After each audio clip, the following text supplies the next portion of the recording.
ઘરે પરત ફર્યા બાદ કિંજલ રબારીનો પહેલો વિડીયો સામે આવ્યો છે। હું રાજી ખુશીથી ઘરે પરત ફરી છું તેવું કિંજલ કહી રહી છે। આમાં કોઈએ મારા નામની અફવા ફેલાવી નહીં તેવું પણ તેણે કીધું છે।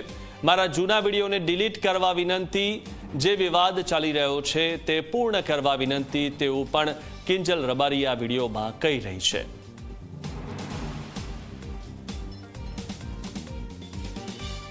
હું કિંજલ રબારી, મારા નામે જે હાલ વિવાદ ચાલી રહ્યો છે એ બાબતે હું જણાવવા માંગુ છું કે મેં જે પગલું ભર્યું હતું એ ભૂલીને હું પરત મારા ઘરનો સંપર્ક કરીને મારા ઘરે પરત આવી ગઈ છું અને રાજી ખુશી મારા પરિવાર સાથે રહેવા માંગુ છું। તો મારા સમાજના તથા 18 આલમના ચાહક મિત્રોને વિનંતી કરું છું કે મારા નામે ફેલાવેલી કોઈ અફવાઓમાં કે વાતોમાં આવવું નહીં। અસ્તુ। હું કિંજલ રબારી, મારા નામે જે હાલ વિવાદ ચાલી રહ્યો છે એ બાબતે હું જણાવવા માંગુ છું કે મેં જે પગલું ભર્યું હતું એ ભૂલીને હું પરત મારા ઘરનો સંપર્ક કરીને મારા ઘરે પરત આવી ગઈ છું અને રાજી ખુશી મારા પરિવાર સાથે રહેવા માંગુ છું। તો મારા સમાજના તથા 18 આલમના ચાહક મિત્રોને વિનંતી કરું છું કે મારા નામે ફેલાવેલી કોઈ અફવાઓમાં કે વાતોમાં આવવું નહીં। અસ્તુ।